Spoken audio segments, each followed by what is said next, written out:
Hello everyone, welcome to the session. Today we are going to discuss a very interesting poem from grade 9th CBSE. The name of the poem is Wind. It's by Subramania Bharti. It's written in Tamil and it has been translated into English by A.K. Ramanujan. This poem brings out a very common idea. Nobody cares for the weak. It is a folly to beg for mercy or help. The poem is symbolic as wind represents the problems which we face in our life. Those who do not work hard or believe in themselves fail, while those having firm willpower and determination succeed. So let's understand the poem in detail. We're going to start with the very first stanza. The poem begins with a request to the wind god. The poet requests the wind god to blow softly. He tells the wind not to break the shutters, that's the panels of the windows, not to throw the papers randomly, not to push down the books from the shelves. But the poet's requests have no effect on the wind god. He throws down all the books. He tears the pages of his books and brings the rain again. So now let's understand the second stanza. The poet concludes that wind god is clever at making fun of anything that's weak or is crumbling.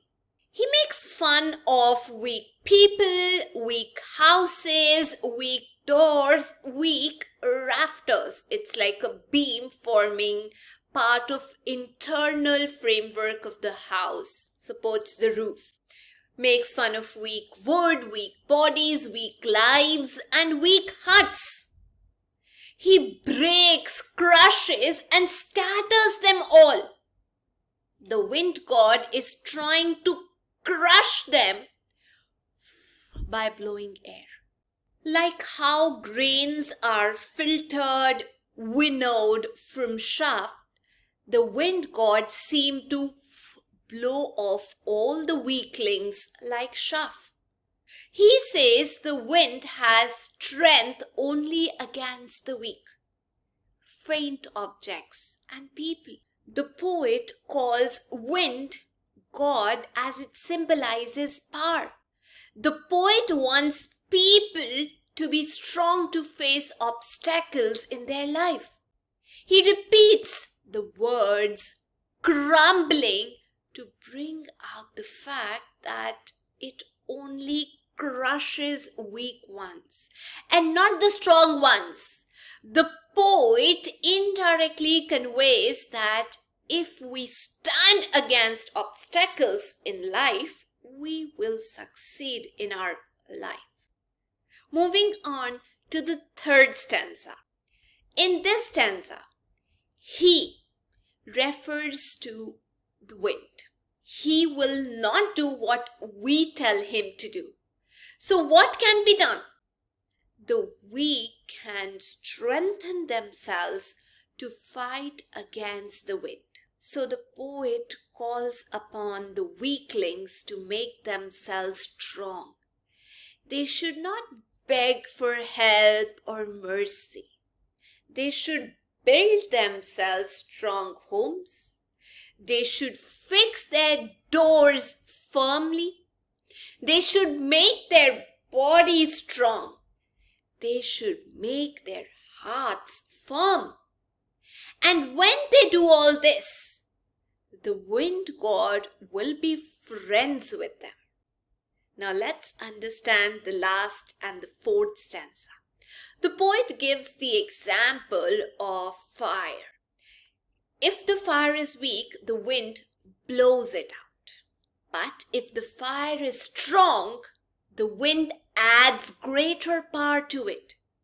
Similarly, if we are strong, the barriers make us stronger.